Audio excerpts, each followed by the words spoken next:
I want to talk about sports because I was thinking, so I play a lot of tennis, play a lot of football. Love it. Play a lot of pickleball now. You play a lot of pickleball, because okay. that's become a thing Big in LA. LA thing, yeah. But I'm massively more into paddle. I don't know if you've ever... I love paddle tennis. I love paddle. Paddle tennis is so so I fun. want that to blow up in the US, but it's not going to. So when I went to Dubai and I went to Miami and I went to Madrid, because it's big in Spain. Mate. Are they playing it here? Yeah. My local tennis club has got 2 courts. No and way. You can't book them. They're so sold out. All right. Honestly, paddle tennis, I love tennis. Yeah. I think tennis is one of the best sports in the world. Yeah. And I think that, they are the highest performing athletes, in the world. But it's really hard, tennis. Yeah. Like, I find, unless I'm playing with someone who's much better than me, I don't play well. Yeah. Like, I need to be chasing someone. Yeah. Paddle tennis is so social. It's easy to have great rallies. You still get the satisfaction of really smacking a ball. Because pickle it's all about placement and trying to kind of one up your opponent. Whereas you're playing at the kitchen and just doing exactly. the dink. Yeah. Why is it called a kitchen? I have no idea, and so I play pickle like paddle, right? Because I'm like no, it's nonsense. Yeah. Like why? I do like pickle, but paddle tennis. Paddle's amazing. Next time, paddle's one of my favorite. I was in Dubai with a client for work for months a couple of years back. I played it every day for 3 months. That's great exercise. And it was just, it's the best workout, the most fun. Like time just flew, is amazing. But I was bringing it back to sports because I was saying, you personally tried to recruit Mbappe for Tottenham. I did, yeah. And I just thought that was amazing because I was like, I've never seen this ever happen before where, someone's using their clout in the right way. Listen, I saw him. I'm a mad Tottenham fan. And I just thought, now's my chance. And he said no.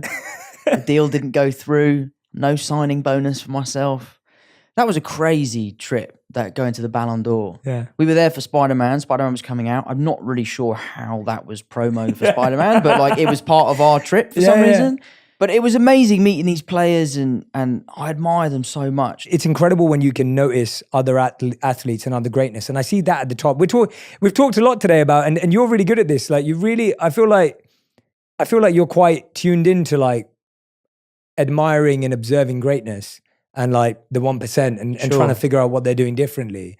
And I think that's one of the things I've definitely seen of the 1% is that there's a humility in that they have the ability to appreciate other people's greatness and skills and values and purpose. Like they're not looking at it going, I'm the best of all time. Sure. There's a part of that. They may have to say that for the cameras or they may have to say that before they go on the pitch. But actually, if you talk to them and you ask them about someone else, they'll be like, yeah, best player I've ever seen. Like they're incredible. And so who did you admire growing up in acting? Who do you admire today? Like who have been the people that, and maybe on a mindset level or maybe on or a performance level as well? There are definitely performances of people that I look up to. There are the types of careers of certain actors that I really admire. There are also like the types of lives that certain people lead that I really admire and that I really aspire to sort of be like. I tend to let all of my admiration go towards athletes. I'm just so blown away by what they can do under the pressure that they're under. Me as an actor, I realize that my job is a high pressure job because it reaches millions of people. But that said, there are so many people that help me get to where I need to be. I get picked up, someone makes me breakfast, someone writes the words that I'm supposed to say, someone chooses my costume, someone does my hair and makeup, someone sets the camera up. Ultimately, I walk onto set and I do my bit, but I'm a small part in a massive machine. But when you look at someone like Djokovic or Federer or, this new Alcaraz, or the golfers or Lewis is slightly different because Formula One is so much about the team and the car and all that sort of stuff. They have to do it themselves at a certain point. There's only so much help they can get. But then when they walk onto that court for the first time, when they walk into the ring or into the octagon, it's them by themselves. They're under that amount of pressure. It's up to them whether they deliver or not. And I just have always been admiring of seeing some of the greats lose their win streak and come back even stronger. I've always really been an admirer of people that are able to do that. I think it's a folly when you see these win streaks of 50-0 and all that sort of stuff. And you're like, well, that to me isn't what a champion is. A champion is someone who had it all, lost it all, and got it right back again. Tyson Fury's story is a crazy one. I'd love to see AJ come back and be on top again.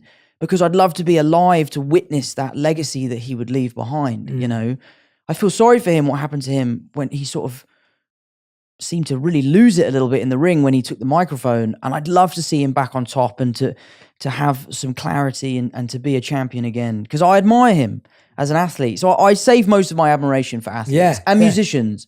I love musicians. I see someone like Ed Sheeran, 80,000 people in the palm of his hand. I think comedians are equally as talented. The ability that they can just go on stage and make people laugh, that is terrifying.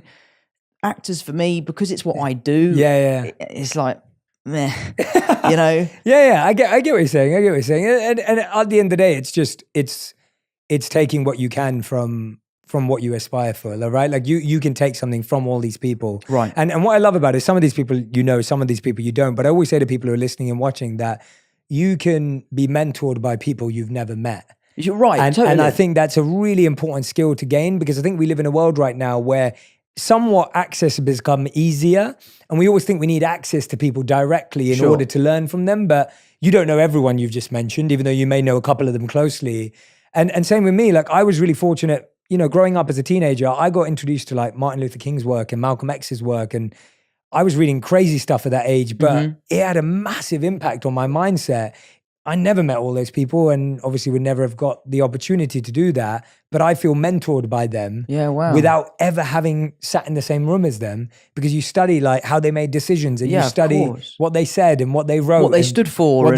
And how, and the parts that you don't hear through history, the parts that were actually more difficult and of course, the parts where they weren't the perfect hero. Right. And so all of that kind of stuff. But Tom, before we go to the final five, you've been so gracious with your time today. I have to ask you if you want to clarify the Harry Kane situation, because and I'll tell you what, the reason why I say this is I had the dream. So I'm a Manchester United supporter. Everyone on my community knows that very well. Right. I have always had the dream that Harry Kane, when Wayne Rooney retired, Harry Kane was going to come to Manchester United. Okay. And he was going to follow in the footsteps of all the great England forwards that have played for Manchester United. That didn't happen. No, I'm still holding on to that dream. But you want him to go somewhere else. Well, listen, let me just clarify, right? I love Harry Kane. I love Heung-min Son. Heung-min Son is my favourite football player. He is a hero. I love Tottenham. I'm a big Tottenham fan. But I know that those players could thrive and have the best careers ever somewhere else. I just want to see Harry lifting a trophy, and I want to see Son there by him, and I just don't think you're rooting for the individual. Yeah. I'll always be a Tottenham fan. I love being a Spurs fan. Yeah. My brother Harry and I, we've really bonded over it. But I just, Harry Kane's one of the best strikers in the world. Yeah, and he would fit into almost any team. And I'd love to see him on top. Yeah. And interesting question. Do you think he would have had a similar season to Haaland had he gone to City? That's I personally think, because I think Haaland's amazing. I think Haaland, with his age, his strength, and his mentality. You know what's crazy about Haaland is, I saw this interview, and obviously it hurts me to say it, but City and all. But when Haaland did this interview, he just scored I can't remember which game it was. He's unbelievable. He scored 5 goals that game, and he was like, I should have had 7. And the interview was like, come on, though, take some credit. Like, you scored 5 goals. And he was like, yeah, I'm happy with that, but.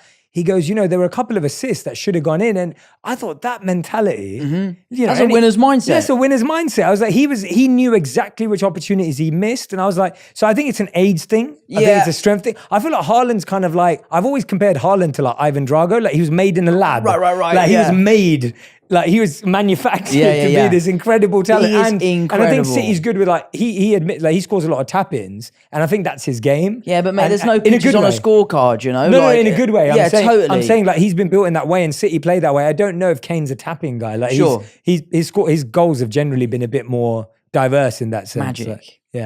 Magic is the way I would describe Kane. Yeah. No, I love him. And obviously it's a typical thing of the press are out saying, oh, Tom Holland's begging Kane to leave. I'm not begging him to leave. I love that he's at our club, because I'd be terrified to see where we'd be without him. But I just love to see him have the career I know he could have. Yeah. What do you think of Jude Bellingham to Madrid?